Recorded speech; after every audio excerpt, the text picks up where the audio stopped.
Hello and welcome to Vergecast, the flagship podcast of Microsoft not so quietly abandoning consumers and of Joanna Stern being late. Hi, Joanna.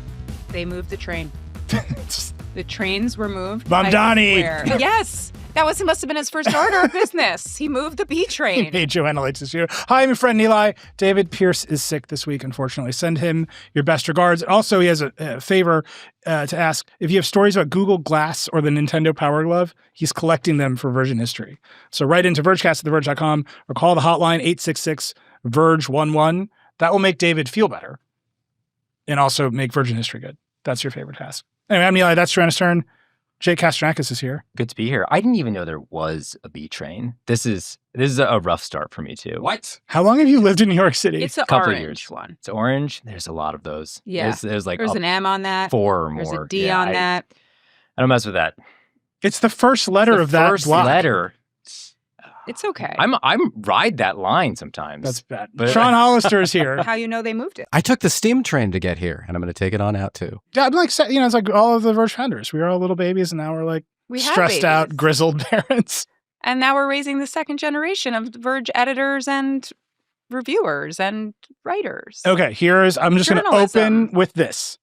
Will our children be adults in a world where Microsoft Windows is a consumer operating system? Windows CE.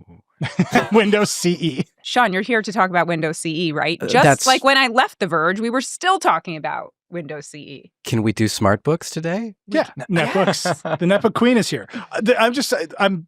I'm saying we're going to talk about Steam a lot today. Valve and Steam and the Steam machine. We're going to talk about AI a bunch. We have a pretty wild quote from Satya Nadella that I want to dig into for a minute. I would just say I think the theme of this week is that Microsoft is like, screw the consumer market. We're out of here. We're They said done. it 10 years ago, I thought. But they used to make the Xbox, and now they're like, what if we didn't? Like, I'm saying when our children are all like between, I don't know, 2 and 7. Sean, how old are your kids? My kid's 9 and 5, and I don't know. I know I have friends right now. They are gamers, and they are revolting against Windows. They have uninstalled Windows on their computers. They're putting Linux on it instead. It's time. I'm just saying, I don't think our children are going to grow up in a world where like buying a consumer Windows laptop is a thing. We're raising a generation of gamers, and they're all going to switch to Linux. They got to optimize those frame rates. I did say in a story meeting this morning that next year we're going to cover Linux a lot more on The Verge, and that might just be like wish casting. I feel like we're missing a generation here, right? We've got Gen Z, which you don't. How old are you? That's flattering and offensive. Yeah, I think I'm 36. You're 10. Yeah. He's 15.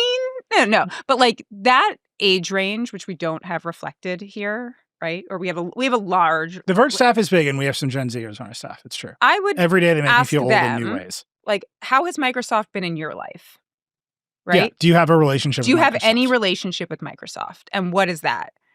Maybe it's Xbox. This is a great video for you to do at the Wall Street Journal. Like, what is Microsoft to these children? These children do not know about Microsoft.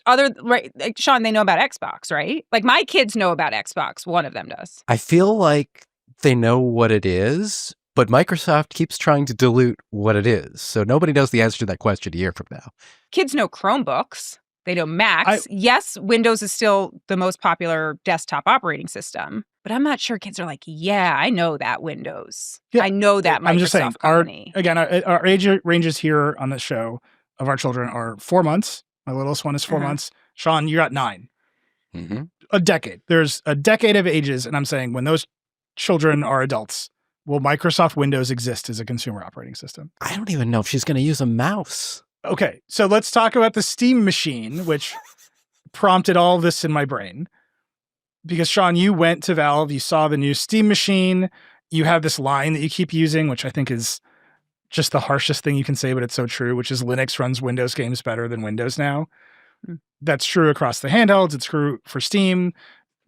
You should tell us about the Steam machine, but I just look at this thing and I'm like, oh, Microsoft is like, we're an enterprise computing company. You can we'll give you PC gaming.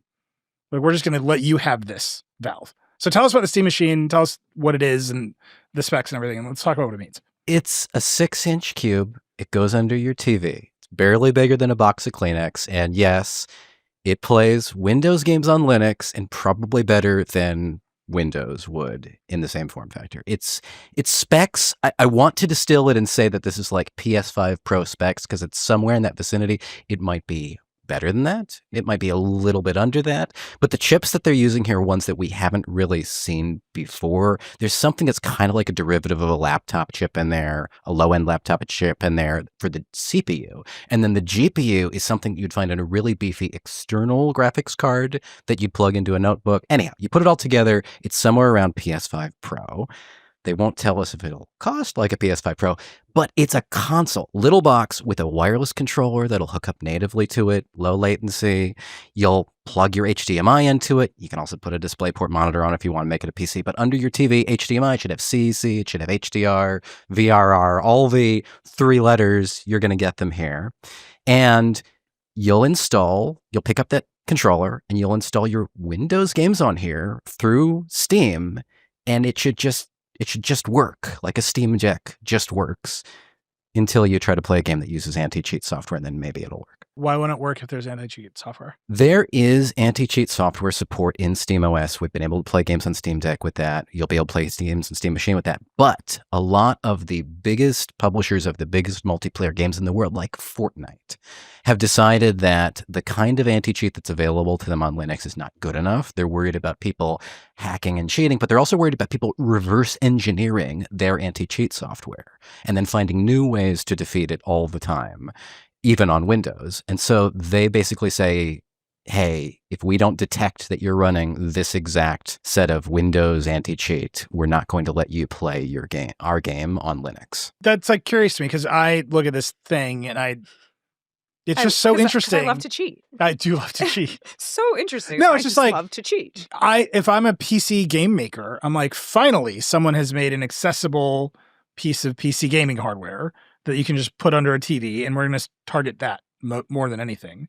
Because to me, it feels like this thing is an instant hit, right? Like we don't know the price yet. We don't know the price yet. That's the thing. Do you have a guess at that, like range? Oh gosh, so the best we could get out of them, they've tried to say, oh, it'll be affordable, it's competitive. It's the best we could actually get out of them was it should be priced like a PC that you can build yourself from parts with the same performance. So I did all the digging, like, hey, could I build this? I could build a PC with this performance, but nowhere near as small and light and compact and all that for maybe around $800. You could get something ready-made, missing a couple of components for around $1,000. If you've got everything in there and somebody's like giving you a turnkey solution, this could be $1,200. Knowing Valve, I'm hoping it's the $800 rather than the $1,000 or the $1,200, but I don't really know. Do you think that would be competitive with the PS5 Pro? If they can do it at $800 and say this is just $50 more than the PS5 Pro, but it plays some games better and it's also a PC and you don't have to be locked into that PlayStation ecosystem. You can play your PlayStation games and you can play your Xbox games and you can play your PC games because all the games are going into Steam these days. Then yeah, I think that'd be very competitive at $800. It just strikes me that Microsoft has been trying to make the Xbox this thing for 500 years. Bill Gates isn't trying to put a PC in your living room since we were children.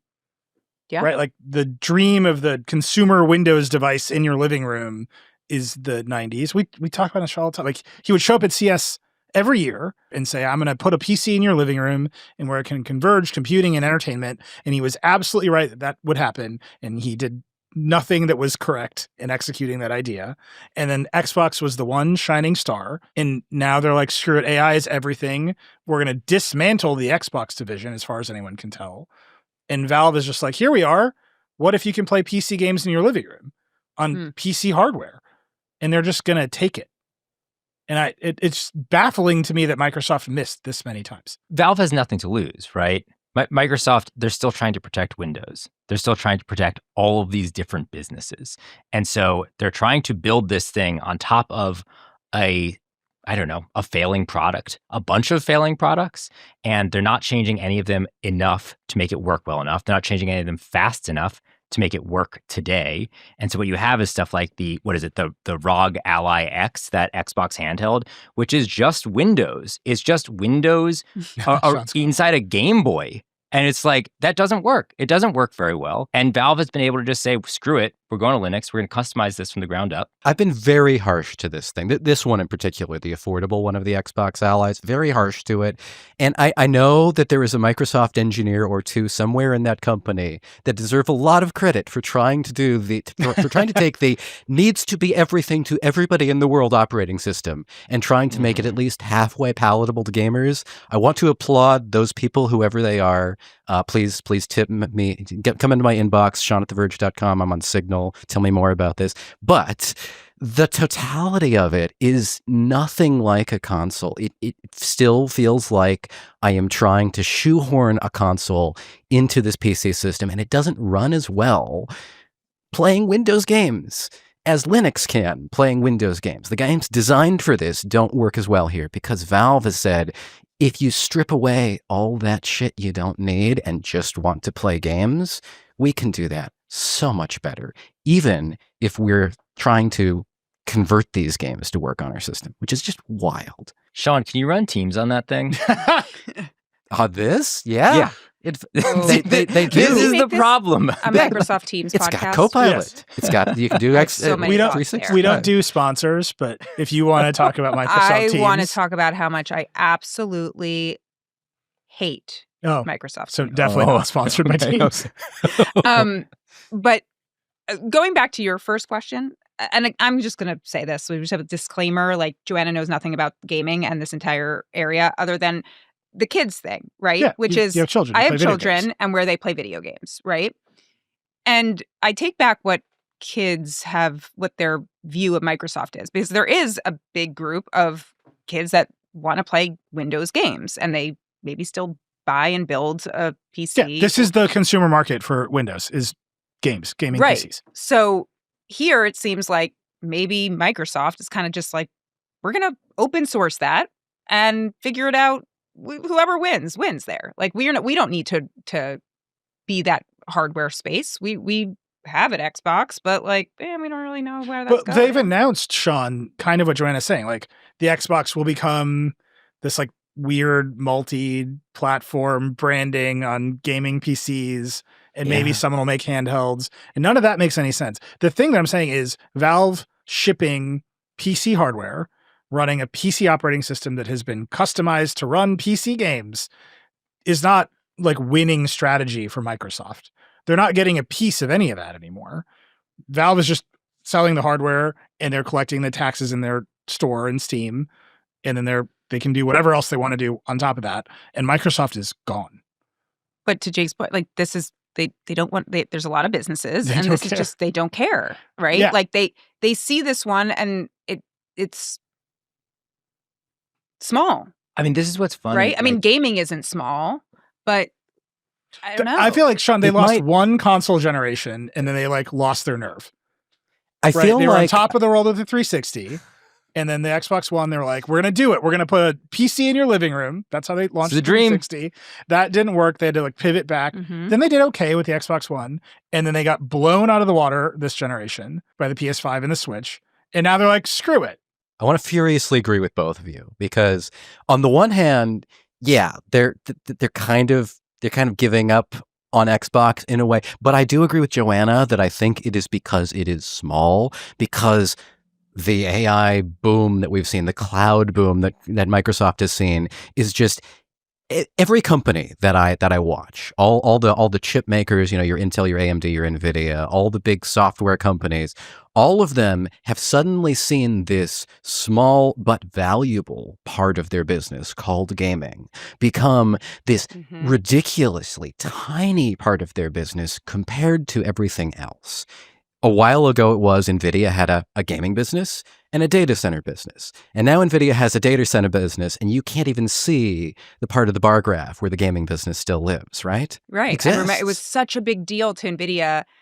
I was reading a lot of like history of NVIDIA this summer, was writing this book, and it was such a huge deal to NVIDIA when they were in the first Xbox. Yeah.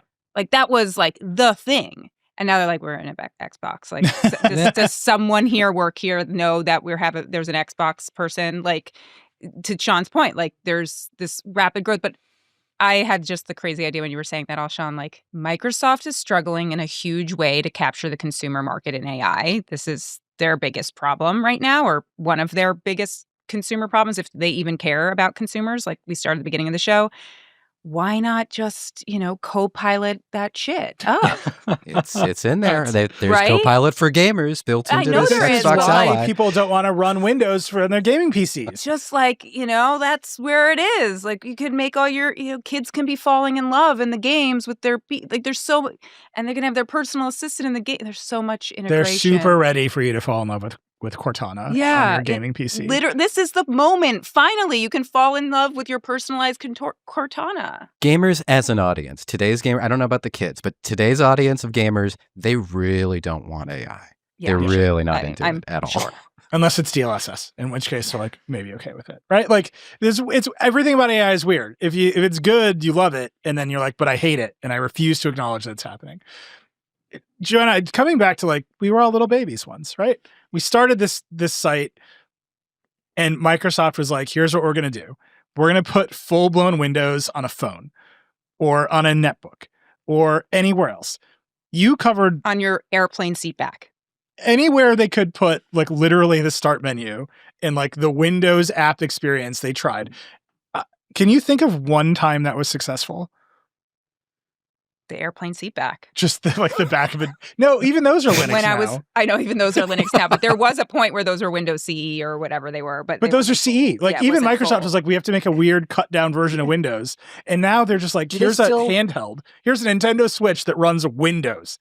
And it's like, do you not know the one lesson that you learned a decade ago, which is you can't put full Windows everywhere? The theory is this is what they're going to do the next Xbox too. I mean, Tom has a piece on our site today, big editorial about how this is kind of Microsoft's plan for the next Xbox. They're going to make it more of a hybrid between PC gaming and Windows.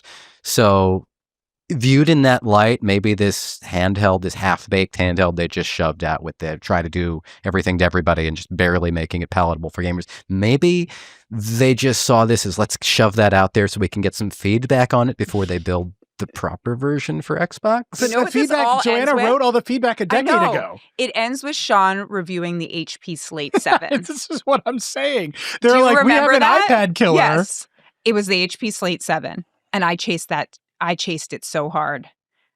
And in fact, I have memories of trying to chase that thing down, trying to get to the executives, and they didn't want me to have an exclusive or see that HP Slate. I think you literally ran. I literally would run at conferences. For our newer audience that is not used to where we came from, the muck, Joanna used to break news of cut down laptops called netbooks and weird Windows tablets, and these would be earth-shattering scoops. It's hard to imagine this now, but she would chase the executives at trade shows to be like, show me your Windows tablet.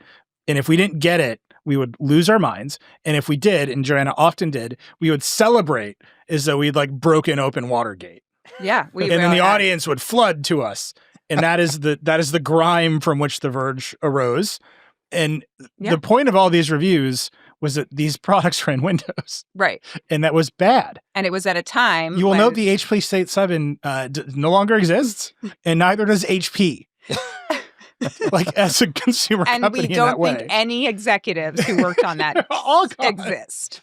All right, we've talked a lot about... Whitman. I do think it's interesting that I wanted to talk about the Steam Machine, and we just talked about how Microsoft sucks for 20 minutes. Sean, tell me about the controller and tell me about this new VR headset, because there's a lot of legitimately interesting ideas that Valve has brought to this market that if you were not trying to do AI data center build-outs or build AGI or whatever, maybe you would spend some time thinking about how to make better game devices, and Valve appears to have done that. The controller itself, it's simple what they did to fix the bulbous, ugly Steam controller that they originally tried to ship with Steam machines, which didn't work out a decade ago. All they did was they made it more like a gamepad, but the software side of things is that SteamOS, the Steam Deck, the Steam Machine now, the Steam controller, have community controller profiles. So if you're like, I would like to play a game that isn't designed for a controller originally, somebody will have figured out how to map all of their buttons to the controller. They will have uploaded it to the cloud. And when you start that game, it will download automatically a recommended profile for you. And suddenly you'll be playing the old Jedi Knight game from 2001 with proper controls on a gamepad. They figured this out. This is something nobody else has done yet. The controller itself also has touchpads on it, 2 of them, big, wonderful touchpads that you can use like mouse cursors, like trackballs in any game you like. There's a gyroscope in it, not just because we think we need a gyroscope for an occasional flick of your wrist, but so that you can move the cursor or the crosshair if you're playing a shooter game around incredibly precisely just by swinging the controller a little bit, and you can fine-tune that to the exact sensitivity you'd like and map it to new grip sense where you put your fingers on this and it'll be like, oh yeah, you want to do gyro, right? Take them off and you don't.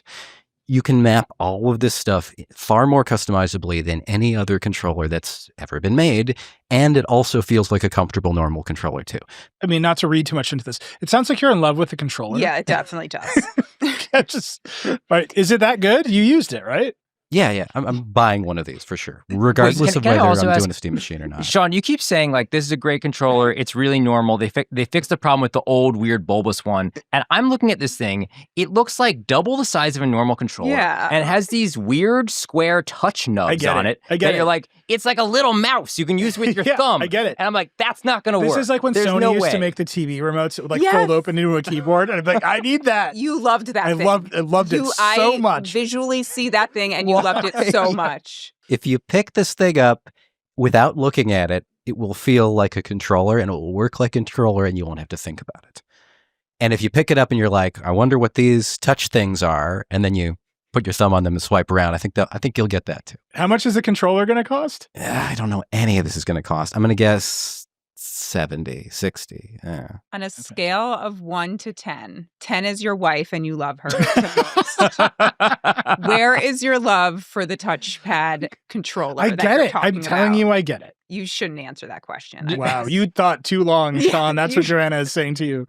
I get it. TiVo made a controller that slid open into a keyboard.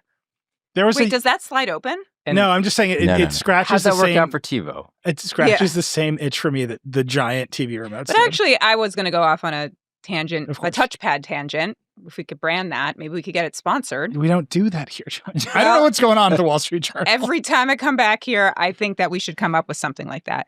Oh, remember my case? I'm on the case. Anyway, back to that one, another point. But I feel like touchpads are having a little bit of a resurgence. Like there was this new AI device, this AI wearable ring that has a touchpad built into it. Yeah. This thing has a touchpad built into it. My laptop has a touchpad built into it. I know there's only so many ideas, but that's not a good one. Bring back the jog dial. I get it. I'm saying you and Jay Peters super excited about this controller. And if there's like one thing about the Steam machine that I think is exciting, is that they were like, what if the controller was nuts? Because all the controllers have converged over time on the same DualShock idea. And now Valve was like, it's mice. Two mice. There are more input devices on this controller than on... it's like double a normal controller. There's way too much going on in there. I can't So handle many. it. There's so many inputs, but it's there so if anything ever doesn't work the way you expect with the regular controls because you're firing up like an old PC game, it's just all there for you right away. And you pick up the Xbox handheld and you'll run into things where it's like... I love how you keep waving this thing around in disdain.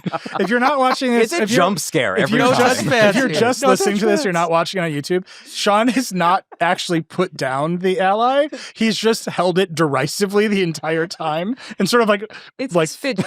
like wielded it at us. Like, look at this garbage. Wait, but Sean, is the touchpad... I haven't totally seen the interface of this. I mean, I've seen in your photos, but is it also because you actually have to like navigate some parts of this that are like finer touch points and you need a touchpad? You don't at all for any of the main console interface. Any games that's designed for a controller, you never need to touch the touchpad at all. But there are instances where you might play an old game that was designed for PCs, mouse and keyboard, never for controller. Nobody's figured it out yet.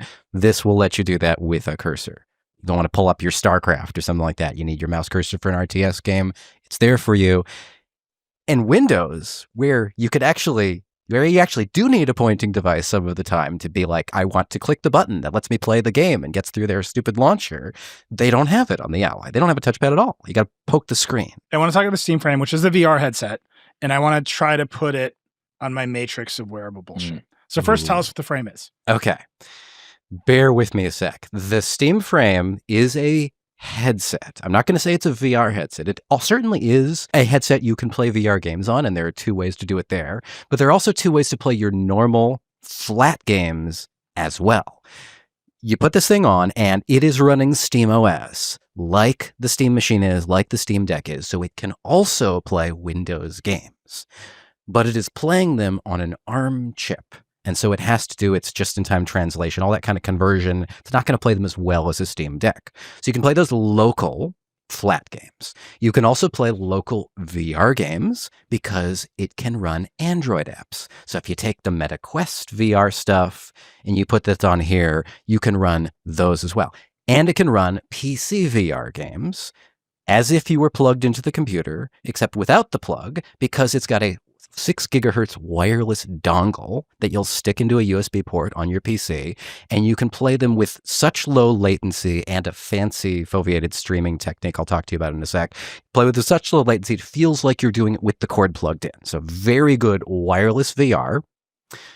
And you can do the flat games through that streaming connection as well. So your PC stuff wirelessly, as if you're plugged into it, your local standalone stuff playing on it, including Windows games on ARM, which is kind of unproven and wild that they're making that work.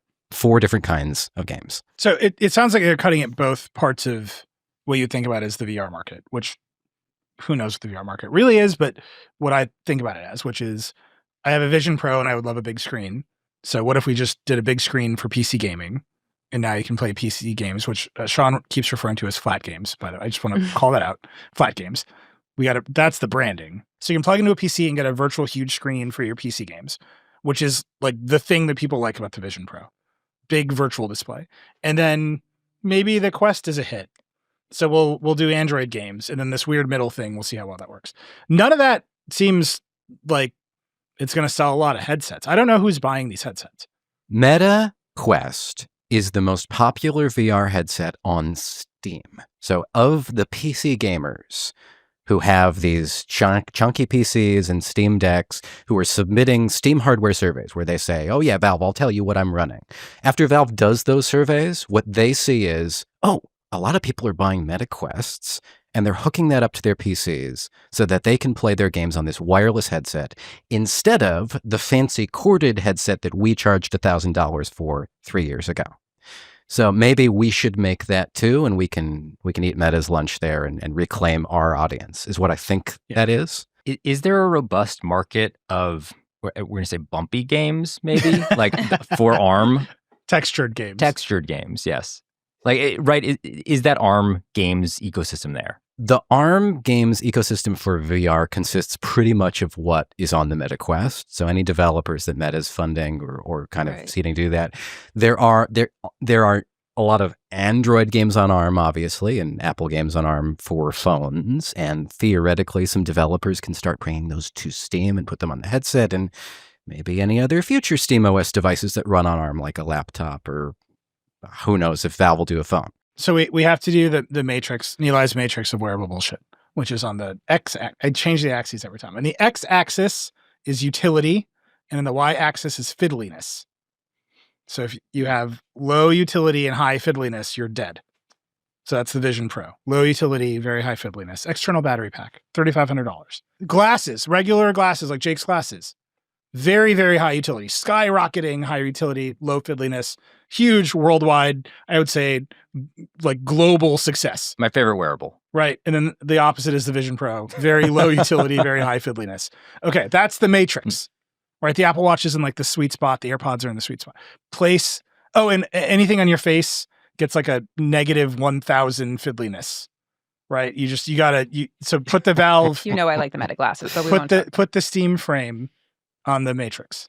Fiddliness versus utility. And face penalty. Where did you put the Quest 3 is the question. Meta Quest 3. Low utility, low fiddliness. So, and cheap. So like successful in its way. Yeah. This is approximately in the same exact place as the Quest 3. Okay. Because it's probably going to cost more, which is going to offset the fact that it will be far better at playing games for a bunch of people. If they can make it cost the same amount, it's going to be higher, a couple rungs higher. My big question to Sean is we spent the beginning talking about why they are making hardware, right? why does Steam or Valve say they need to make the VR headset hardware? Is it because the MetaQuest platform cannot run these ARM games? Everything that Valve makes, unfortunately, they will always say the same thing, which is we wanted to build this for ourselves. We wanted to play games like this. We wanted to let our audience of Steam gamers have an easier time doing this thing than they get elsewhere. And to some degree, that rings true. If I am trying to get my Steam games to run on my MetaQuest, that's kind of shoehorned in there, and I would like a better way. But the reality is that if I want to spend some gaming time, I'm usually doing it on a flat screen, on a TV, on the Steam Deck. Games. Not in Flat games. Not in my head. All right. Well, I'm very excited. But it also, by the way, looks almost like identical to a HoloLens. They just picked up some old HoloLens cases from Microsoft. Right, from Microsoft. I was like, that's where I was like, Microsoft this sucks. looks, I actually Googled, I was like, did Valve buy HoloLens assets? Did they buy patents from Microsoft? Yeah. You're just like randomly Googling. I'm randomly Googling because I'm like, this thing looks like, I mean, I guess it looks more like the Quest Pro. It is more comfortable than any of the MetaQuests, and it's more comfortable like that out of the box. They're not going to make you buy a battery back head strap thing to balance out the weight. It comes with that right away. The cushions are really plush and soft. It feels pretty good on my face, as well as anything strapped on the front of your face can feel. Not as good as a Face touchpad penalty. on your face. That's all I'm saying. Face penalty. I'm very excited about all of this. I really think we're going to end up covering Linux a lot next year because people's hatred of Windows and Microsoft's fundamental abandonment of consumers it's so obvious that like Valve is like, yeah, we'll make a VR headset too. Like, why not? Like, this is all just greenfield for us because you don't care about consumers anymore. One of the top comments on my story: goodness, yes, I never need a reason. Goodness, yes, I need a reason to never return to Windows. We have some more Windows coverage coming next week that I'm very excited about. There's just a lot here. Sean, we're going to have you back. When is this stuff coming out? Early 2026. Well, right. I know we're going to lose Sean, but I'm going to ask him one last question. Yeah. If you could ask Satya Nadella right now, and I think we're going to talk a little bit more about AI and Nadella's recent comments about gaming and Xbox, what would your biggest question be for him? Can you lay off all the upselling and just make a version of an operating system that only plays games? It's so funny because when you start with, can you lay off? The answer is like, yes, we're going to lay off 10,000 more people in the gaming division tomorrow. Like he would cut you off. Yeah. I would say my question would be like, do you know this is here? Remember when Activision was the biggest acquisition in Microsoft history? Do you remember that? I think that was the problem, right? Like they have all of these games publishers on the books and they have nobody to sell games to because nobody's buying these Xboxes. I mean, the idea was that they would make good games. Well, yeah, like they spent 68 billion on Activision. And the idea was that think about all the hits. Heavy exclusives. They have Candy Crush. All right, we got to let Sean go. Sean, please come back for the "Why did Microsoft make the decisions it made?" podcast sometime in the future. I'll be happy to do it. All right, thanks, buddy. Like I said, we founded The Verge, and we're like, what's Microsoft doing with consumers? And here we are 15 years later, and Sean has brought this full circle. Netbooks are back. We got to take a break. We'll be right back to talk about Joanna coming full circle and having a butler. Support for this show comes from 1Password. Think for just a moment about the Herculean task that your IT security department has to handle. There's keeping identities, devices, and applications safe. Then there's dealing with shadow IT, securely onboarding and offboarding employees. Oh, also there's meeting compliance goals.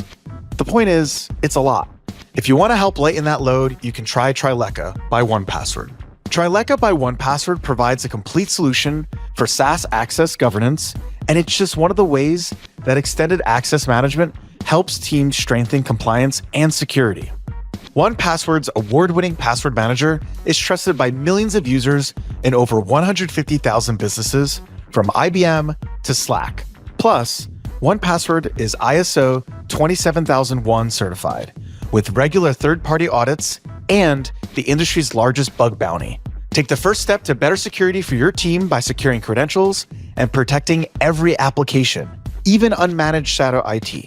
Learn more at onepassword.com password.com/Vergecast. That's the number 1 password.com/Vergecast. Support for this show comes from Figma. Figma is the collaborative design platform where teams come together to turn ideas into the world's best digital apps, websites, and experiences. And now, there's a faster way to bring those ideas to life. Introducing Figma Make, an AI-powered prompt-to-code tool that helps you turn ideas into something real, fast. Figma Make is a different kind of vibe coding tool. With just a few prompts, you can turn any idea into a code-backed prototype or app that anyone can explore, iterate on, and share.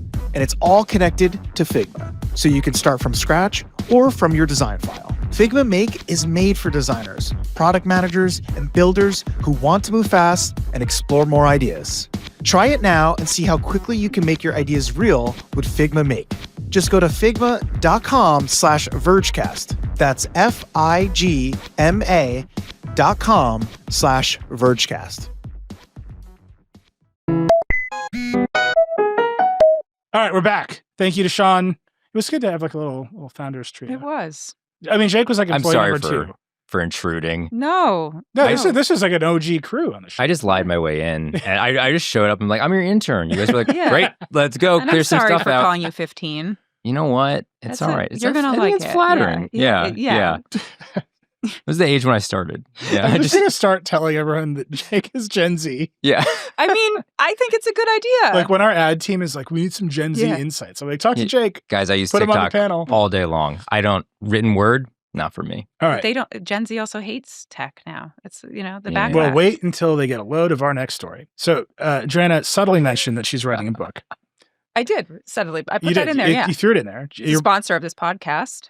If your book wants to sponsor the podcast, I will plug. You have to pay me directly. Yes. And I will disclose that Joanna is my friend, our co-founder, and has paid me under the table to promote her It book. will not be under. It will be right over this table. I will slide the check. What's the book called? I am not a robot. Very good. Hold on to that. You made a video of this thing called the Neo Helper Robot, published in the Wall Street Journal. This was like in a course of like writing your book and like thinking about AI. Yeah. Somewhere in there. Yeah. Well, I just want to play the video, first of all. You've probably seen it, but I just want to play like a clip of your video. Let's play all 8 minutes. Let's rock. It's here, the first humanoid robot housekeeper. Just one little catch. There may be a human behind the curtain, pulling the robot strings. Everything I saw Neo do was guided by a skilled pilot. I am a remote operator in a different room in the building. That is until he handed me the controllers. I actually might throw up. I think my hand is... I have no idea where I'm facing. It took Neo a little over a minute to fetch a water from the fridge 10 feet away. Thank you, Neo. Next challenge, load 3 items in the dishwasher. You got this, Neo. You got it. And that took 5 minutes. So this is a It's robot not easy. that's supposed to be AI, right? The dream is you have a robot butler and you just say like, get me a beer. And then it like goes and gets you a beer. And right now it's just a guy that you're talking to who That's right. ineffectively does what you want with a robot in a VR headset. Correct. Why is that happening? Well, yes, it is. I did not see it do anything autonomously. Okay.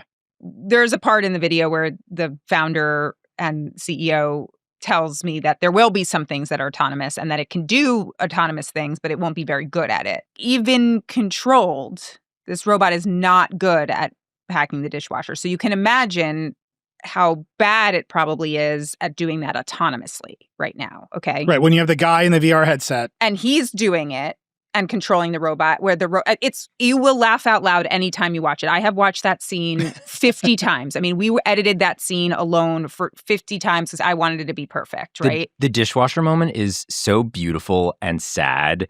It's like just this long take of the robot slowly trying to stand up for like a full minute. And go it like, down. doesn't quite get there. It's and I rough. like, look, I haven't gotten to like talk about it publicly. Like filming this was wild because I had 2 videographers there and I was literally yelling his name, David Hall is my great producer who came and filmed with me. And I was like, David, get on this side. Like we have to capture the butt going down, And like, So this is, I'm describing this all just to say, like, that is the best it is right now, and it's being operated by A human, right? Now, the founder says, like, oh, it might not have been that familiar with that dishwasher. To be fair, this was their dishwasher in their office where the robot lives. But okay, let's just give some benefit of the There's doubt. so many weird dishwashers out there. How could they have possibly What are you known? talking- But so, like, this is all to the point that I'm trying to make here is to get these robots to be better at doing things autonomously, they need to be trained. And so the argument in all of robotics right now, especially around humanoid robots, is we need more data to train these robots, just like we need more data to train all of these large language models or whatever models we're making. And the way that this company says they're going to do that is by putting these robots in your home, having a person at times come and remote operate the robot to collect the data. And that data is all going to feed in to the models that they're going to train the autonomous robots. And so we can all be a part of teaching the robots. Okay. The reason I wanted to talk about, maybe that will happen. Maybe. I think you can also, how much does a robot cost? $20,000. I think you can also just hire someone to come to your house and load the dishwasher on a regular basis for $20,000. Sure can. It just feels like a thing you can do. You can also get it for, there's like a $500 a month plan, a lease type of situation. And anyway. Sure. What you want is to lease a robot operated I'm by a obviously human. doing that option. So the reason I wanted to bring this up, and I want to talk about Microsoft, I'm going to promise I'm going to bring this all together, is the gap between AI hype and reality is starting to get ever wider. Mm-hmm. And watching the pickup of your video just really illustrated that to me. So here, let's run some clips. Here's some of the like Hollywood level pickup that this video got. The Wall Street Journal got to test drive Neo, and things did not go the best. Like when they told Neo to crack a nut. Crush it. It's a walnut.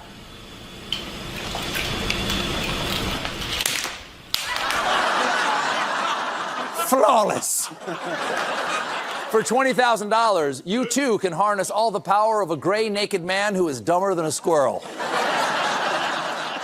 The robot of the future is just a creepy guy who's watching you do everything? Call me old-fashioned, but I'd rather just have a perverted human butler, all right? Okay, so that's Hollywood. Yeah. Very funny. And then have you seen the social media parodies of your video? Where the humans are dressing up? Yes. Yeah, I love those. Run some. These are incredible. You can now officially buy a robot slave to live in your home. Neo is the latest man-made horror beyond comprehension. But oh look, it's wearing a sweater. Hey Neo, can you make me some hot dogs? Wait, where are you going with my dog? I love dishwasher. Hi Neo, how's your morning going? Excellent. The end of humanity is right on schedule. This is, if you're listening, it's a woman in a gray onesie and she's wearing one of those LED masks. I bought that mask. Yeah, I bought it for Halloween. Yeah, me too. The gap between what this industry is saying and what it can deliver is like reaching literal comedy levels. I'm so happy somebody's writing this book. You're not allowed to just plug your book for free. I am you have to the book the money on the table till May. All right, May 14th. The money, put the money on the table. Get your robot to put the money on the table. But the gap is huge. It right? actually can probably do that. It is. Sure. It probably can't grasp a dollar. This is like very hard. Yeah. To grasp. Well, can I ask about the robot itself? Right, like the AI is one problem. Is robot hardware even remotely where it needs to be to, I don't know, stand up to grab things reliably? That is one of the big things about this specific robot that they say one of the biggest problems in robotics and putting them in their in homes is safety. This company says this is the safest humanoid robot to put in your home. Like, full stop, because of the way they have designed it. Because there's a guy on the other end. Because there's a human in the suit. No. Yeah. And you see that kind of in the video, right? Like it's struggling in a number of situations to do things, but they say that they've designed some of it, especially the way the fingers move and the arms move, to be more human-like. So the reason I brought that walnut was actually to see, like, does it have superhuman strength, right? And they said, no, actually, like, the hand strength is very similar to a human's strength. This is all designed in the reason or in the spirit that this should be safe to put your kids and pets and loved ones around. Right, but there's like, can you make a physical machine that can like load a dishwasher, like has the mechanical dexterity to pick things up, like pick up a cup without breaking it is like a common problem. Pick up an egg, I think is the most common one that I always hear about. Without breaking it, can it stand up after loading the dishwasher? Like all that stuff. That's one huge set of robotics problems. Then there's can the AI drive the robot autonomously, which is yet another huge problem. And all of that is, I'm saying, swirling in the context of Sam Altman needs $90 trillion to build AGI. Absolutely. And what I'm saying is I think the reaction to your video is like, oh, this is starting to break down. And the real issue here is the promise of the home, right? So you have both of those issues, right? This thing needs to do this autonomously, which is the hardest in the home because the home is not a factory floor and there are things that change constantly, not only in terms of what it has to pick up, like you're saying, like once it's got to pick up this plastic cup, then it's going to pick up this mug, and then it's got to pick up, a plate, right? And then you've got the chaos of the home, the fact that kids are everywhere, they move chairs, they move things in the refrigerator, things move, right? So that compounded with got to make this autonomous, got to make this safe, got to make this capable to do the things you want in the home. I don't want to spoil the book, but I did a whole big testing this summer of laundry robots, right? And how incredibly hard that is because laundry is actually very simple for humans to fold a shirt because it lands one way and we're like, okay, yeah, that's the top, that's the bottom. But it's very hard for robots to do that. And so you think about all of that sort of compound and you're like, we need to get very far and it's not happening this year. And in your point, it's not happening on timelines that we've been hearing from the biggest executives in this industry. So I want to play this clip of Satya Nadella. He went on the Verge Patel podcast. Verge Patel is a great interviewer. He was joined by Nilay Patel, who runs semi-analysis, which if you're a chip, I would say Dylan is a chipfluencer. Like if you're into chips, semi-analysis is like chipfluencer level. Like he's very good. I want a term like that. That's cool. Good. Great term. It's a good word, right? Yeah. Nadella is on a podcast with the both of them, and they're asking him about the investments into AI, building the data centers, how much it's costing, what's it going to do. And they get to talking about like what the computers of the future will be. And there was just one back and forth where, if someone had said that to me on Decoder, the whole interview would have stopped. And I would have said, can we just talk about this for the rest of the hour? Can we just play this clip? I think the better mental model here is like, look, a human, just imagine that these models actually will be able to actually use a computer as well as a human. Yeah. That's kind of what I'm saying. In fact, I kind of look at it and say our business, which today is an end-user tools business, will become essentially an infrastructure business in support of agents doing work. Okay. So imagine the model can use a computer as well as a human can, is the biggest claim in this entire industry. And Nadella is like, yes, that's kind of what I'm saying. Let me go farther. The future of Microsoft is we're just going to build applications, infrastructure for agents to use. We're not even building software for people anymore. We're building like the raw components of software for agents to use. And I'm listening to that. I'm like, okay, that is supporting some of the biggest investment in that the world has ever seen into technology that we think might change the world. And then I'm watching Stephen Colbert like giggle at this robot not crack a walnut. I'm able to use OpenAI's Atlas browser. I'm like, I don't think the computers can use themselves yet. Well, let me pose this to you. Can the kids use computers? We raised an entire generation that doesn't know what a folder is. I do love the escape of AI criticism by being like, humans suck too. It's like, listen, that's true. It just needs to be, if this AI can open a folder and find a file in 20 minutes or less, it might have, what Gen Alpha beat. We'll see. The iPad, they don't know. But I'm saying the entire, the bet, that is as clear. If you go back and listen to it, if you're in your car, just like hit the skip back button. That is as clear of a explanation of why the bet. Yeah. The models will be able to use a computer as well as a human can. And we're actually, the future of Microsoft's business is building software for agents to use, not for people to use. The whole podcast is very good. Go listen to it. I like Nadella a lot. He's very clear. He's very sharp. But when I say they're walking away from the consumer business, they're walking away from the human business.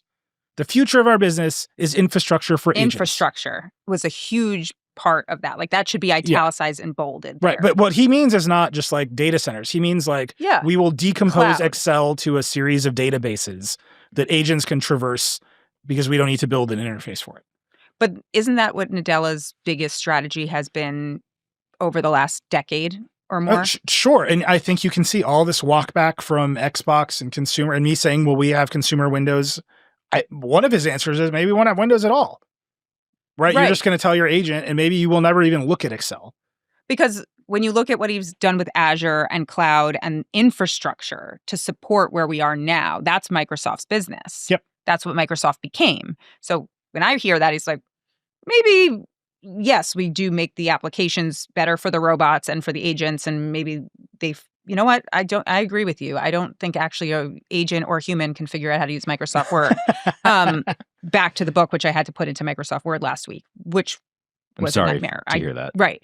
But that's where I think he's going. Where you're right. Like, doesn't actually matter if it's humans or consumers or whatever. But so that's the we will be the tech infrastructure company. So I'm saying if he had said that to me in Decoder, we would have record scratch. Do you think the models can use computers as well as a human today? The answer, I think, is unequivocally no. There is not a model out there, and we've seen lots of attempts at computer use. We've seen experiments from OpenAI, from Anthropic. It's all pretty slow. It's all pretty brittle, actually. Models even just traversing regular databases, still pretty brittle.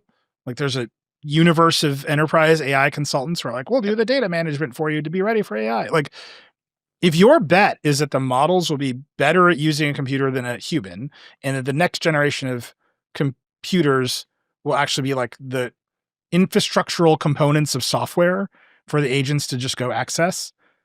Okay, maybe you would spend all the money that Microsoft is spending. But I'm watching your video and I'm like, boy, it seems like we're a long way away. Well, this is the bet on this robot, right? They know it's not there yet, but the hardware isn't there yet either. And so they got to get the money now, right? If you want to be first, you got to get the money and have the thing while it's still half broken.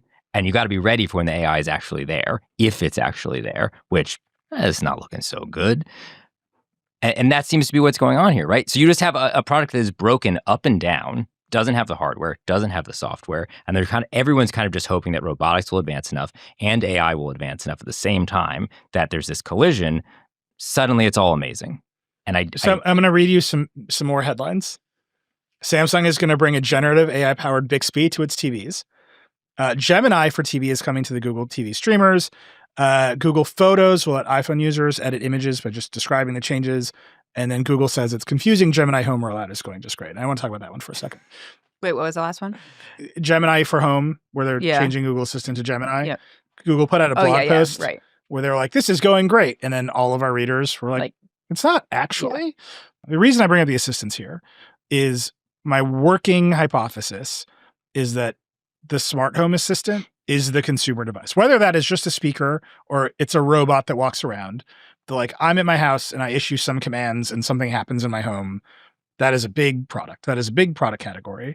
And we are watching all of these companies just stumble trying to make it happen.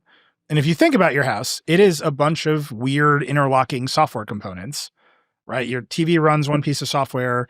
Your music might be another piece of software, another set of applications. My Lutron lights don't talk to my Hue light. Like there's a lot here that AI should just solve. Like, look at all these databases. I can run around and change the states of them and the lights will turn on and off. And they haven't been able to do it. I asked Google Photos, which has Gemini in it now. I was like, just show me pictures of Max when she was 4 months old, where she kind of looks like Jack. This should be the easiest thing for an AI to do. Like, find photos from this date and show me the ones that are most like the ones from today. And it just cannot do it. Did you get a picture of like a dog? No, it was like Max is 4 months old in August of 2018. It's like, this isn't, I know when that's. Yeah, I was playing around with that the other day. It just doesn't work back. Anything that can solve that problem of like when you just need this specific photo, we are still so far away. But this is the promise, right? You issue a natural language command to a database and then it understands what you're saying and it returns some result. And whether that's my database of photos or the various states of appliances in my home. Or, if you're Satya Nadella, you're looking at the databases operated by the Fortune 500 and saying, my agents will run amok in them, making your business more efficient. It's like, you're all describing the same stuff. And a lot of it just doesn't work. Yep. Well, and what's incredible, that Google Photos AI search interface, it's so bad that they had to slow down the rollout. The original search is still a fallback option because it is better. Standard search is better. I didn't know it was still there. Yeah. I use that. I think that is what I have. It's great because it's normal. You type in a word and it finds the thing. We definitely have some listeners who have told us that their students don't know how to use Boolean search operators anymore. Like when you want to do and or like between dates, like the most refined search you can do, they just have stopped using it entirely because they're used to natural language. My point is, I see the robot, I see the people goofing on the robot, and then I hear Nadella say, all of this is supported because eventually the agents are just going to use the software for you. And we won't even make software. We will make the infrastructure of software. And that's the future of Microsoft. And I don't know if it's a bubble or not. And Satya Nadella is very smart. I've interviewed him a lot. You've interviewed him a lot. He is as sharp as it gets. And I'm like, is there evidence that this technology can get from where it is today? Google Photos does not do a good job searching my photos. Every smart home assistant, Copilot, I'll pick on Microsoft. Copilot on Windows doesn't pilot a whole lot. Is there evidence that you can get from here to there? Like, what is that evidence? Well, honestly, the funny part that I was going to answer there is that the is actually the part right now, which is what all of them are saying. I mean, he's mapping out real future here, but how many people have told me over the last few months, like, well, you don't just one shot something, right, and expect the best. You do 2 or 3 shots. You really work with this and you get the best results. That's exactly what they were even saying about the robot. I mean, Bornick, who's the CEO and founder, I interviewed him again last week at our Tech Live conference. And he was basically saying, like, you're going to prompt your robot. You're going to work with it back and forth and you're going to get it to do these things. And it's like, for how long, though?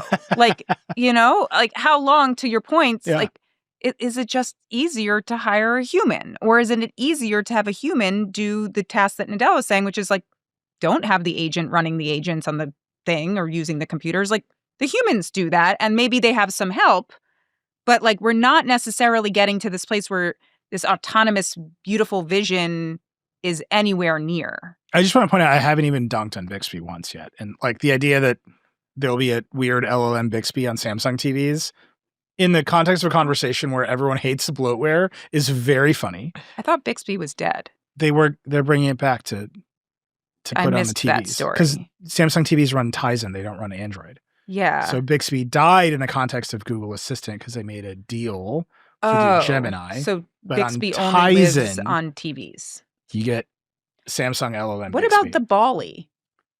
That is still not shipped. The Samsung rolling what robot. What happened to Bali? Did you do a story on Bali? Every year we go to CES. They definitely we talk about the said Samsung. they were going to ship this thing. That thing just rolls around. I don't know. It's a projector. It doesn't do anything. It just rolls around projecting. What happened Tizen. to Bali? They keep showing it to people, and then you get to make like TikTok videos about it at CES, and then no one wants to buy a rolling projector. I've never made one. I've never made listen, Samsung, if you're listening and you want me to test Bali and come to your home office kitchen for your generative LLM Bixby, I'm happy to come and do that story. Samsung announced that Bali would be shipping this summer. Yes. And because I was looking at it, I was researching it and I was like, did not. It did not. I didn't reach out, but this is me reaching out, Samsung. No one wants a rolling projector. I don't know. The product itself is just a projector. That's the only robot I want. It just goes around the house playing YouTube videos on the wall. All it that does. Seems great. That's the thing that it does. Me a drink? No. Does Bali have a cup holder? As I tested Astro, Amazon's other or the other failed home robot, which was Amazon's Astro. What was that? Maybe 2 years ago, and its most successful feature was bringing me a drink. So, in all of your AI reporting, because I know you've done a lot of it, have you seen the evidence that the technology can get from here to there, like the LLM-based AI technology can get from here to there? No, I've seen what you guys have seen. I mean, I think the big bet that we're hearing from the Anthropics and the OpenAIs and everyone, and this is where the concern about the bubble right now, is that the the large language model, the generative AI will get us there. What we're starting to see evolve, and that's why I've been so interested in the robotic space and this world model space, is that it's not just going to be that, right? We're going to need these other kinds of models that understand the world better. And that's where a lot of my reporting ended up leading me, is that not just, I mean, sure, a lot of this is still based on transformers and it's still part of the same architecture, but we have to go far deeper in the training of these models to understand the world around us and not just understand images or video or text.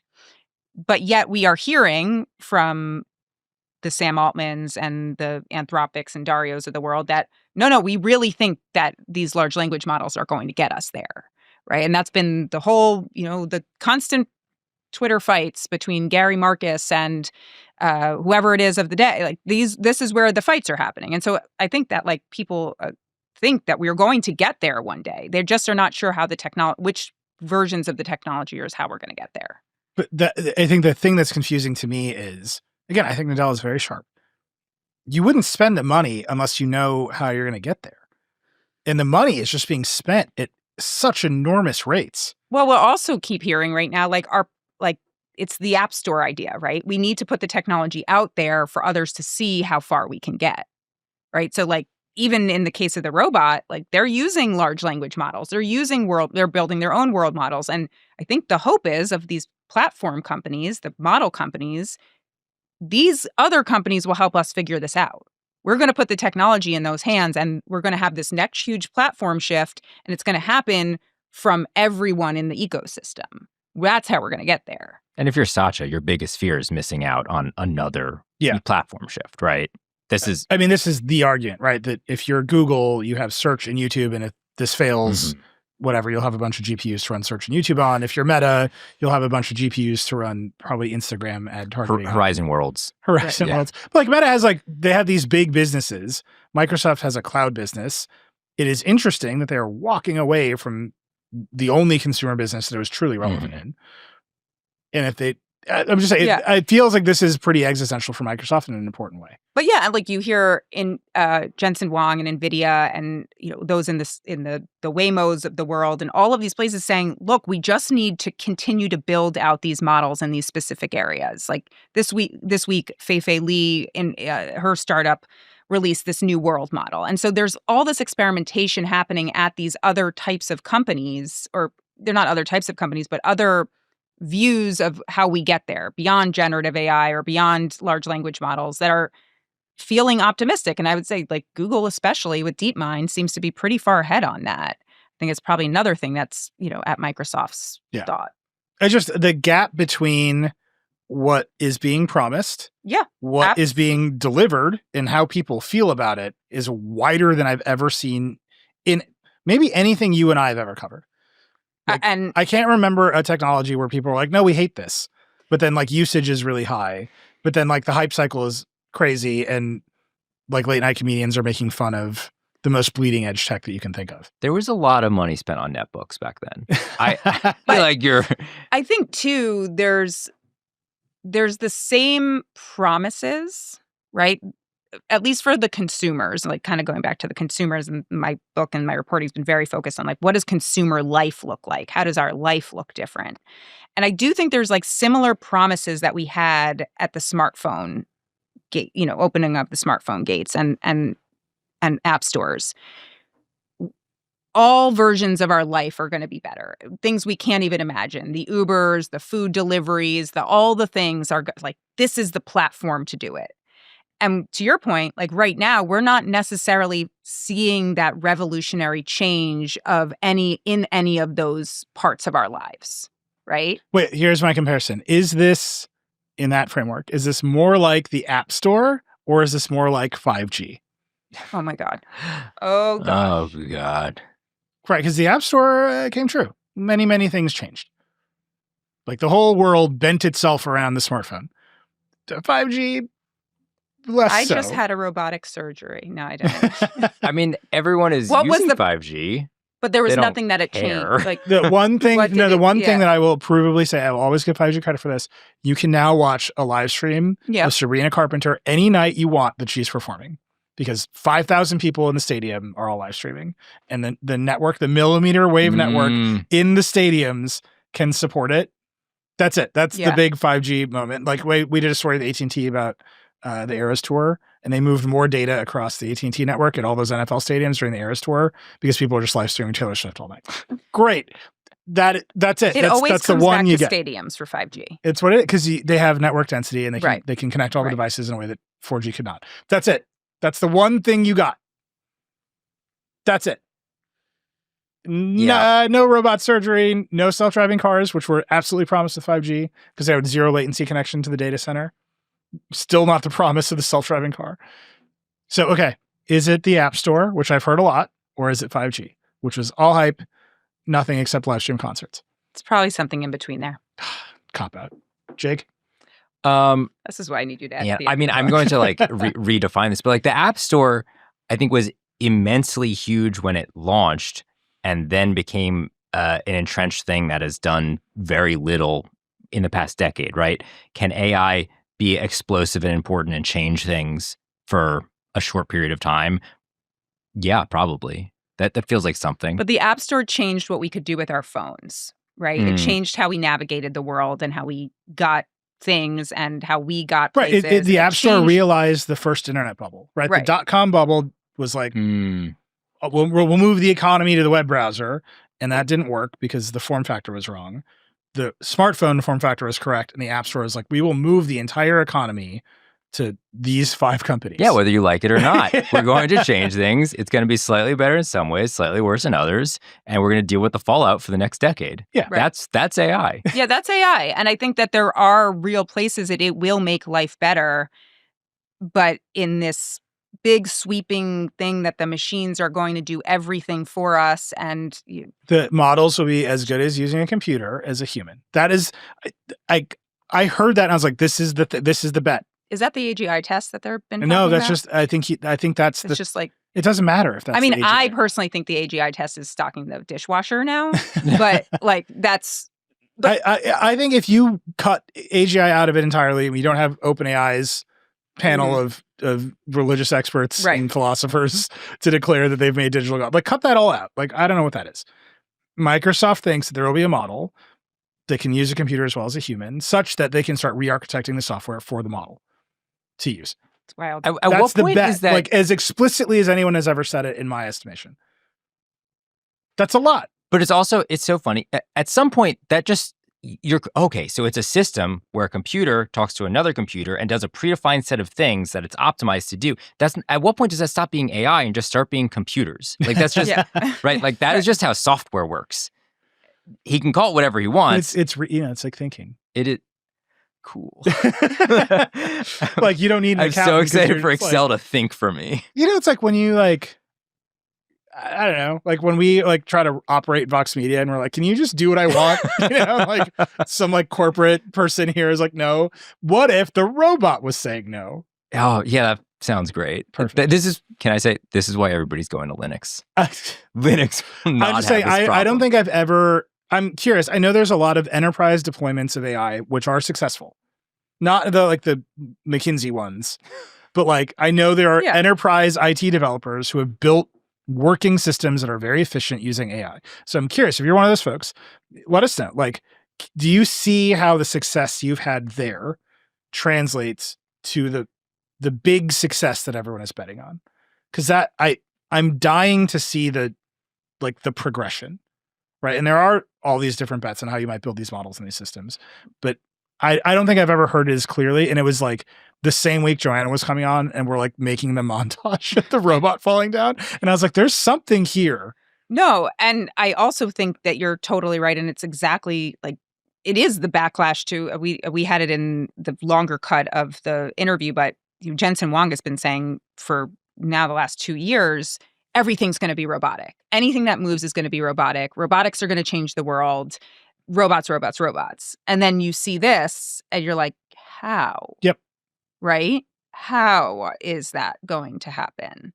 And look, I wouldn't put robotics because you mapped out really well how many things are challenging there on the same plane of what probably Nadella is talking about, which is virtual agents and whatever. But it is all being lumped together for the public, and it's very confusing.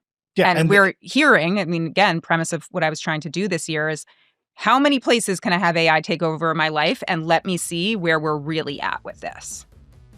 You want to plug the book one last time? I didn't. I said reporting this year. I didn't say the book. Well done. All right, Joanna has a book coming out. She'll be back to promote the book. It'll be back in May. It's far away, so I will come back talking about something else between now and May. It won't be whether or not you're allowed. We got to take a break. We're going to come back with a lightning round, unsponsored for flavor. We'll be right back. Support for the show comes from Framer. Are you still jumping between a host of different tools just to update your website? Framer unifies design, CMS, and publishing on one canvas. No handoff, no hassle. Everything you need to design and publish in one place. Framer already built the fastest way to publish beautiful, production-ready websites, and it's now redefining how we design for the web. With the recent launch of Design Pages, a free canvas-based design tool, Framer is more than a site builder. It's a true all-in-one design platform, from social assets to campaign visuals to vectors and icons, all the way to a live site. Framer is where ideas go live, start to finish. Ready to design, iterate, and publish all in one tool? Start creating for free at framer.com/design and use code VERGE for a free month of Framer Pro. That's framer.com/design and use promo code VERGE. Framer.com/design. Promo code VERGE. Rules and restrictions may apply. Support for this show comes from LinkedIn. When you're a small business owner, your business is on your mind 24/7. So when you're hiring, you need a partner that works just as hard as you do. That hiring partner is LinkedIn Jobs. When you clock out, LinkedIn clocks in.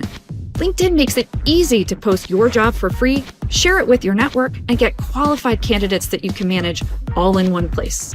LinkedIn's new features can help you write job descriptions and then quickly get your job in front of the right people with deep candidate insights. Either post your job for free or pay to promote. Promoted jobs get 3 times more qualified applicants. At the end of the day, the most important thing to your small business is the quality of candidates. And with LinkedIn, you can feel confident that you're getting the best.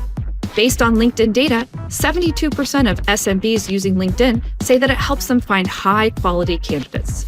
Find out why more than 2.5 million small businesses use LinkedIn for hiring today. Find your next great hire on LinkedIn. Post your job for free at linkedin.com/track. That's linkedin.com/track to post your job for free. Terms and conditions apply. Support for this show comes from Zapier. When people talk about AI, they often talk about the future. How will AI affect the economy? What will AI's potential be in the future? Will AI be able to make popular art? But the more important question is, what can AI actually do for your business today? If you're looking for a concrete implementation of AI for your business, you can try Zapier. Zapier says they can help you and your team actually reap the benefits of AI, not just talk about it. With Zapier's AI orchestration platform, you can bring the power of AI to your work.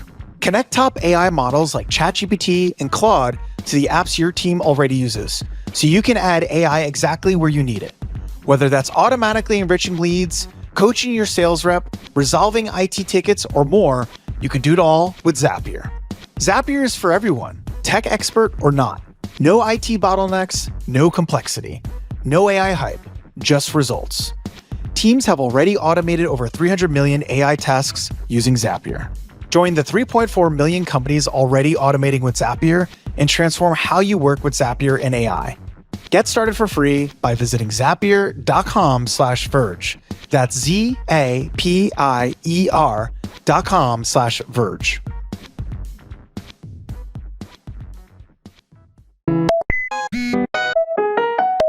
All right, we're back with the lightning round. Unsponsored, Stern.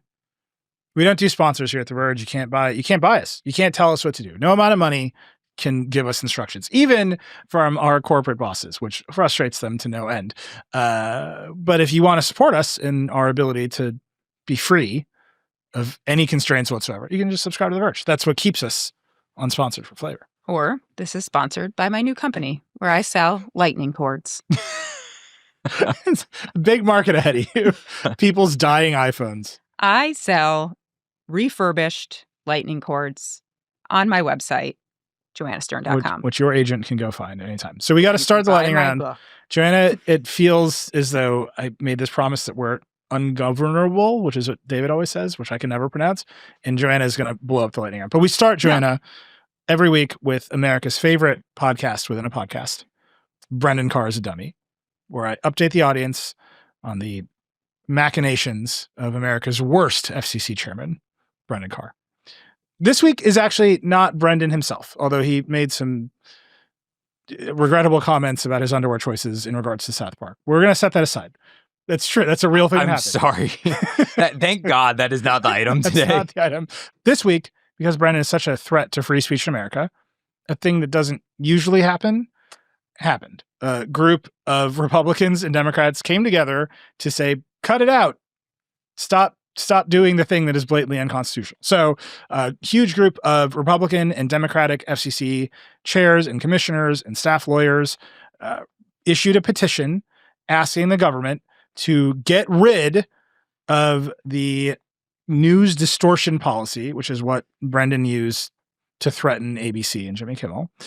The letter is basically as blunt as it gets. The First Amendment forbids the government from embarking on such a project.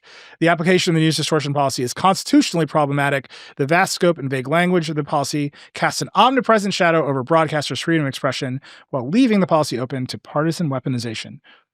This policy has been on the books forever. Huge groups of Democrats and Republicans did not come together to say repeal it until Brendan Carr started deciding that he could just wield it to get what he wanted out of broadcasters. This is bizarre. It's like this. These people traditionally do not like each other and vote against each other when they serve on the FCC together. I mean, it's not clear to me what Carr's big mission or objective is in running the FCC beyond using this policy to... Or any other policy. Yeah, to put pressure on broadcasters or any other company that he has leverage over to shape their content. Right. So the list of signatories, Andrew Barrett, he was the Republican commissioner appointed by George H.W. Bush, Rochelle Chong, also Republican, appointed by Bill Clinton, Tom Wheeler, appointed by Obama, Alfred Sykes, appointed by H.W. Bush, Dennis R. Patrick, appointed by Ronald Reagan. It's like a long list of people appointed by Democrats, Republicans, people who are themselves Democrats and Republicans, and they are pointing out that Brendan Carr sucks at his job and is not doing the thing he's supposed to do, which is protect expression. He is actually threatening free expression in America. We'll paste a link to the letter. You can read it. It's a legal letter, but basically they're like, you've abused this power so much that no one else has ever used. I think they point out it's only been used 8 times in the history of the FCC until Brendan showed up. They're like, this is so dangerous that you should get rid of this because this guy is so unhinged. He's a problem. Anyway, that's been Brendan Carr is a Dummy. This time supported by a wide variety of commissioners, both Democratic and Republican. Brendan, as always, you're welcome to come on the show. You're welcome to come on Decoder, try to explain your actions. You are not allowed to talk about your underwear. We're going to continue to ruin your Google results forever until they show up. Because I don't think you can defend yourself, man. That's, again, been Brendan Carr's Dummy. Now, on to the lightning round. All right. Jake, what's your first one? All right. Neil, are you a big Fire TV guy? No, but I'm a Fire TV guy in the sense that Fire TV has lost containment as a noun and now just represents piracy in general. Well, I have some bad news for you, and I think everybody who owns a Fire TV stick, which is that Amazon says it is going to crack down on illegal streaming on Fire TVs. They put out a statement from an unnamed spokesperson recently.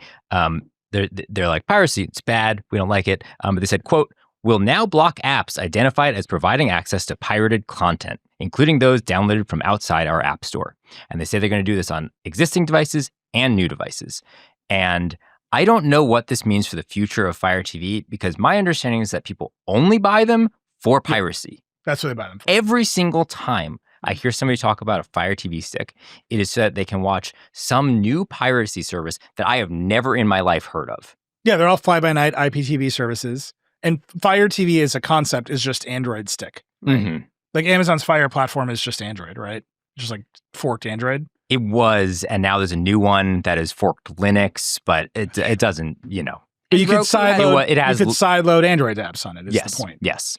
And Roku sticks don't have this problem because of that. Because Roku is a Linux platform that runs basically HTML5 apps. So you could do it, but there's Like Android is an operating system. Like Right. you can just It's make just easy. Android apps Yep, and got it. sideload them onto a thing that already exists and runs Android. I think Amazon was fine with this until everybody started noticing it was happening. We're going to talk about YouTube TV and Disney in a minute, but like in a world where everything is getting harder to literally pay for or access, the push towards just steal it is higher than ever. And the Fire Stick, literally, when people say Fire Stick, they do not mean the Amazon product. They mean cheap IPTV streamer, and you got to pay a guy a Bitcoin to get like a login. They're everywhere. But the people who were flagging this to Amazon, it seems like it's pretty well known, but you think it was actually the streaming platforms It that was are like sports leagues, sports. streaming platform, the broadcasters. They're like, you're giving who are yourself away very for free. important to Amazon to actually do the real. Right. Amazon side of has the- a literal NFL deal. If the NFL is complaining that people aren't buying Sunday Ticket because they're sideloading on the Fire Yeah. TV, and you control the operating system, you can say, we will just check for these 10 IPTV apps, which, by the way, are available freely in the Apple App Store, because in Europe, you can actually just buy IPTV logins. Oh. So there's a lot of back and forth here about like how much you control the store, who the store is for. It's a lot.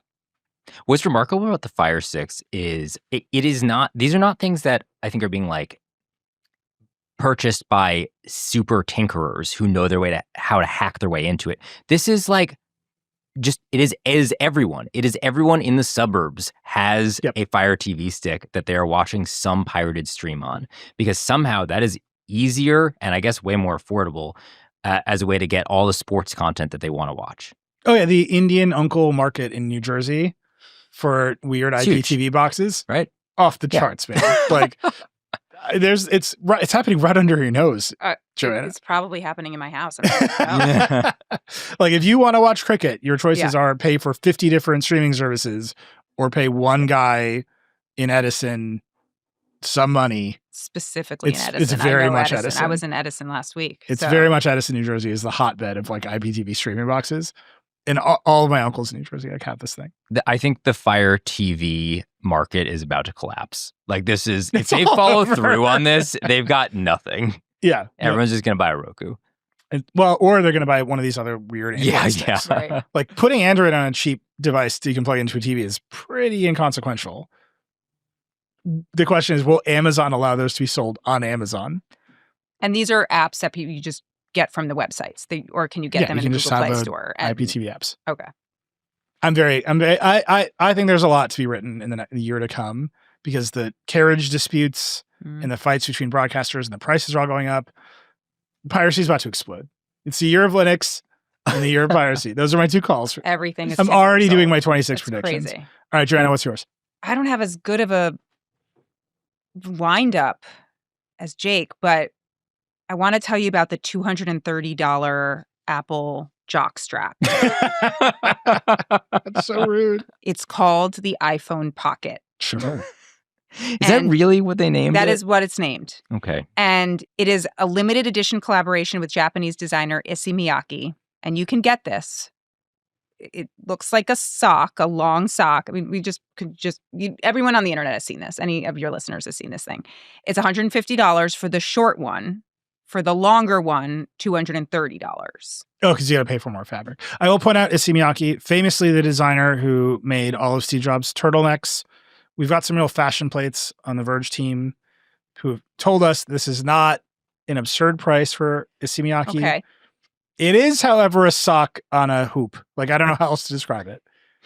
Like, it's a long piece of fabric, like hoop shaped. And I don't think the objection is the wearing of the phone. Is anyone seem to like, because like the crossbody thing is a thing. They obviously did that for this iPhone release.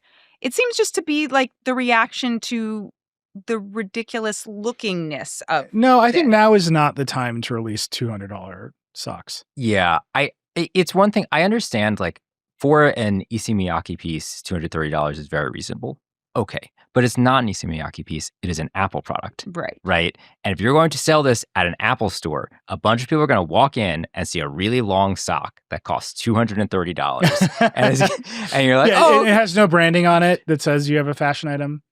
It's just another Apple. It's just another Apple accessory. I will point out this is not the first sock Apple has ever made. Yes, that is absolutely true. And there's been a lot of great comparisons to the iPod sock. So we have a clip of Steve Jobs introducing iPod socks in 2004. It's actually, this is the second week in a row we've run a Jobs product introduction. Just watch this one. I want to point something out about it. Just watch it first. Today, we're introducing a revolutionary new product for your iPod. Socks. You know,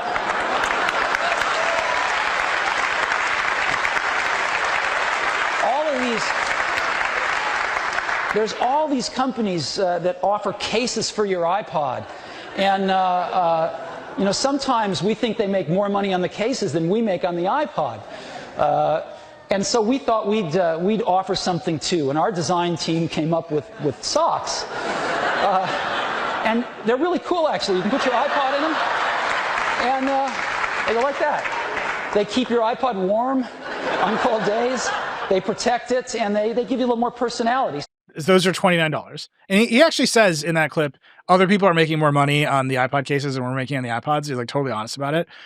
That is completely self-deprecating. Like Steve Jobs, the biggest ego in the world, is like, yeah, we made some socks. Like, why not? Like these other guys are making money. We thought we'd have some fun. Can you imagine any tech executive today doing any demo where he's like, I don't know, socks? Like all of these companies have utterly lost their sense of humor, even in this context. I think that's like, I mean, I don't know. I think in this day and age where we're making fun of Apple for small things, it seems like they kind of just walked into this, right? Like, right, if they had been like, this is funny. Right. But they're like, they don't know how. Serious press release with like beautiful photos of models with this jockstrap thing. I was just talking yesterday. Joanna, do you know what a jockstrap is? I do. My tweet went like pretty good on it. It literally, here, look at this picture. Wait, I do? My tweet went pretty good? Like, look at my tweet on this. It's very similar. Well, the retweets have it. I don't know what to tell you, Nilay. Look at this. I mean. Okay. I see what you're saying. There's a bit of Borat in that photo. Yeah. Like, look at the, it's Stop making me look at it. It's worse when I look at it side by side. Yeah. But please stop making me look at it. It was the first thing that came to my mind when I saw that. I don't know why. I'm just saying, if they had done this with some humor, I agree. Like, we made a very silly product. We made it with a famous designer, but it's like it's fun instead of it's so serious. Steve Jobs was able to be like, this is pretty funny. And I actually think that Apple knows at this point that there's going to be this like world of people making fun of X, Y, and Z weird product that they do. I think they hate it. I think they know it though. I will not like the I'm not saying they're like, yay, it did it. Like went viral and but like the Apple cloth like did that. It was a whole thing and it's like a joke now. I'm just saying in the process of like Vision Pro launch and all that stuff. Right. When they showed me the eyes and I was like, have you ever worn a headset with your eyes on and talked to someone else in a headset with their eyes on? And I'm like, yeah. And I was like, did you laugh? And they're like, we don't laugh at work. Yeah. And I was like, I laugh at work all the time. Yeah, they know that. like what? Like if we did that thing in the Vision Pro where you had the Vision Pro, the eyes, and I had the Vision Pro, I would not stop laughing. Yes, it does seem that some and that's the company that put out the $230 sock and forgot to laugh about it. But they also they play up in these keynotes now a lot of humor around their executives, but it's never around their products. It's never around their products. They will never say a negative thing. It's at the expense of the executives. Yeah. Do you remember when Marques Brownlee interviewed Tim Cook and did like the blind ranking where he was like, I'm just going to go through some products, and it's one of those things where obviously you're going to have to rate something last. And Tim Cook just refused to play ball. Yeah. He would not put a number on anything. At some point, Marques goes, all right, the magic mouse to the lightning port on the bottom. And Tim Cook is like, I love it. We have one of the best design teams on the planet. And you're just like, dude, please, this is the audience. Like, have some, it's all right. You're not going to upset anyone. I don't think any of these big tech companies have a sense of humor anymore. And I think that's another part of the reason that people are kind of revolting against the products. Mm-hmm. Like, everything is way too serious. The stakes of everything are too high. Well, then they try like the Jimmy Fallon situation with Google, right? Like, it wasn't funny. No. Right? They were trying to have fun, but then paying a comedian and having fun are actually different things. I agree. But I'm just saying, I looked at this and I was like, you could have had so much fun with this. And instead what you got was a jockstrap tweet, which apparently went mega vi. Not really. That's what I said is like it did good. Don't show like it to me didn't do again. great. All right. Let's look at it again. No, I don't want to. All right. My next one, coming back to streaming, Disney is losing over $4 million a day in revenue on the YouTube TV blackout. So ABC, ESPN, Freeform, not available on YouTube TV. It's gone on for 2 weeks. They've missed 2 Monday Night Football games. I became more aware of IPTV than ever before when Packers-Eagles was not available on YouTube TV, which I pay through the nose for. I'm not going to say why I became aware of IPTV at that time. It's very bad. Bob Iger showed up on the Manning cast, the alternate broadcast with Peyton and Eli Manning, and everyone thought he was going to try to put pressure on YouTube TV, and then they chickened out. They didn't do it. They didn't even talk about it? They didn't talk about it. Sports Illustrated ran a headline that was like, Manning's chicken out, like failed to do job. Like one reason you would have Bob Iger on during a Monday Night Football game is to say this isn't available, and they didn't do it. Weird. Sundar Pichai and Bob Iger are now personally involved in these negotiations, according to some reporting. Sundar had to remember that YouTube TV exists. Yeah, I'm going to be honest. Like, is YouTube TV really that big of a... It is the biggest cable network in the country. It's the only one that's growing. And so it's taking share from everything else. Like, no one is buying Comcast or Frontier or whatever. Disclosure, Comcast invests in our company. But what I'm saying here is they're losing share in cable TV. So take that for what it's worth. And, YouTube wants to be TV. So having YouTube TV, like slide, they can kind of get everything at once. It's very big in the suburbs. It's very big in the suburbs. I have for those of us that don't have the illegal boxes, the legal Fire TV. Oh, I'm sorry. I got the Sports Illustrated headline on it. It's worse than I said. It's Peyton and Eli Manning dropped the ball, embarrassed themselves with Bob Iger interview. Because you had one point, which is to say something spicy about the negotiations, and they didn't do it. I don't know if that's how they see themselves, but that's the context of Bob Iger is not allowed to show up unless he can talk about the fact that ABC and ESPN are not on the biggest cable service in the country right now. Is YouTube TV not just the price of cable, right? Like, why is it so explosive? So you don't have to pay for cable. You don't have to deal with it. You have to pay for cable. You don't have to get a box. It is. But your interface is good. It runs on the Apple TV. God. You can just get it. It just. How do you watch TV? I don't. Yeah, I get that feeling. So I'm we're quickly now getting that feeling. Sorry. We're now at the point where it's earnings season. I don't really either. And I want to play this clip from Bob Iger because I think it will illustrate the point that you're making here. Can we run the Bob Iger clip? This is from Disney's earnings. He's talking about YouTube TV. The deal that we have proposed is equal to or better than what other large distributors have already agreed to. So we're not trying to really break any new ground. Okay, so Bob Iger is saying we have a deal on the table with Google that is the same deal that everyone else gets. And Google is saying no. It might even be, he said, or better. It might even be better than everyone else is getting. And Google's saying no. I don't know. Here's my theory of the case. Google runs YouTube. What do we know about Google's attitude towards YouTube creators? Doesn't matter. You can go. Good luck not being on YouTube. You, by all means, Mr. Beast, go to Twitch. Have fun. See if you get the revenue or the audience. Any creator, any individual creator is meaningless to YouTube. And Google now has the scale to look Disney right in the eyes and say, Monday Night Football is just another show. We don't actually need it. We're not going to pay the price that you are charging all of our competitors. We're going to pay substantially less than that. And they've been stuck here for 2 weeks. There might be momentum by the time you're listening to this. Maybe it will go through. Usually the deals go through right before the football game, right? Historically in these carriage disputes, right before the big event. We've had 2 Monday Night Football games, including one in which the Packers deeply embarrassed themselves and broke my heart. But that was a big game that a lot of people wanted to watch. Deal didn't go through. Maybe we're going to go another week. But I'm telling you, the attitude here is the same attitude that Google has towards every YouTube creator, which is, yeah, you can go. Good luck. And I think they're saying the same thing to Disney. Yeah, you can go. YouTube TV will be just fine with that Monday Night Football. And that is a wild place to be. Unless they cave. Maybe they'll cave. But I suspect, just listening to Bob Iger being like, it's the same deal everyone else gets. And Google's like, no, we want a better one. That's a lot. That's a lot of power in this ecosystem. That sounds right. And I feel like increasingly these deals are also about data. And I feel like there have been reports before that Google has asked for a lot more information than other, programmers. It'll be interesting to see what comes out at the end of this, because I feel like usually the details leak about what they actually won in holding out.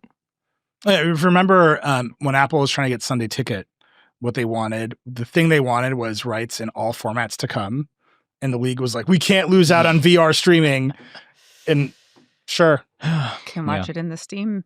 Yeah. All right, Jake, what's your next one? Called? All right. Steam Frame. Steam Frame. Speaking of Apple, we got a big app store, big little app store update, which is that mini apps are now legal. Mini apps used to be, Apple is now going to allow, I think officially allow mini apps in the App Store or inside of other apps. They're going to take a 15% cut of purchases inside those mini apps that are inside of other apps. And this, I think, is in response to a lot of regulatory pressure. The US's lawsuit against Apple names Apple's, I think, inhospitable environment toward super apps, which collect all these mini apps, as one of the reasons that it's stifling competition. So I don't know precisely what made them change this, but apparently this change comes right after they locked in a deal with Tencent to allow them to make this happen with their apps. I don't know if this is going to revolutionize the App Store, but it feels like just one more outcome of every government on the planet being like, hey, Apple, like, let up. So in China, Tencent has WeChat, which has multiple mini apps for like ride hailing, food delivery, all that stuff. Telegram, Discord, all of this stuff. Everybody wanted to build super apps for a while. Remember, we heard about it, and Apple basically shut it down. I just don't know if, like, in the age of the AI economy, there's going to be a huge rush to be like, what if we put our app inside of WeChat in America?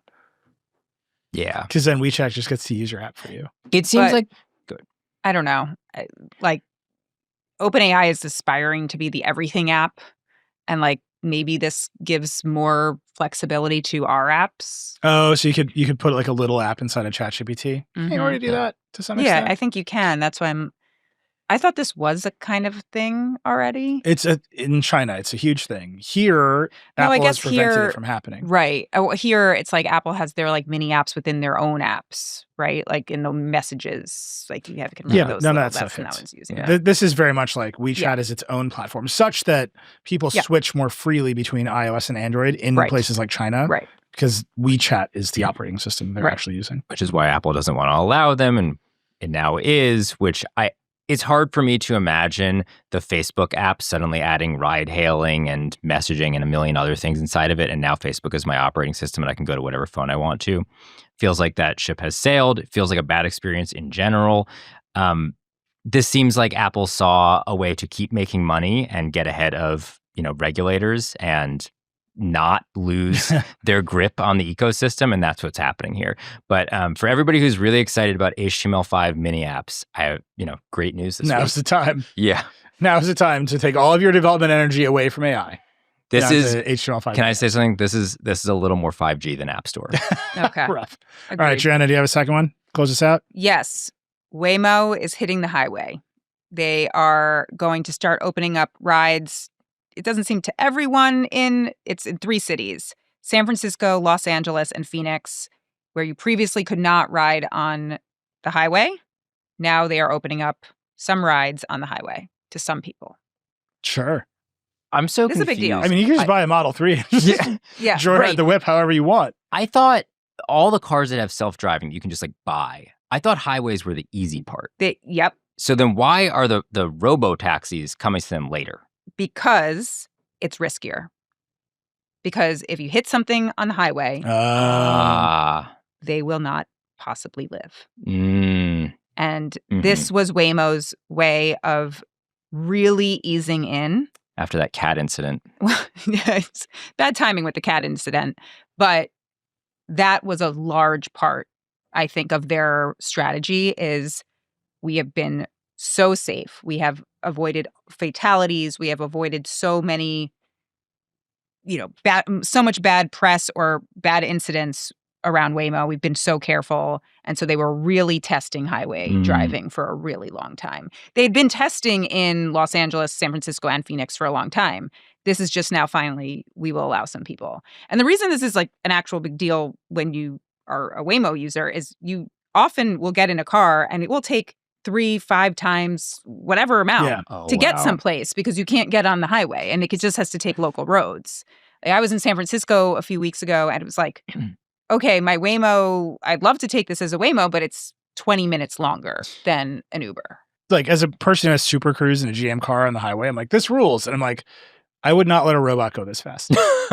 Like, I have to stop. I mean, they're very different technologies. Yeah. But like, I'm like, every now and again, I'm like, we're going too fast for this thing to be driving itself. But You know what I mean?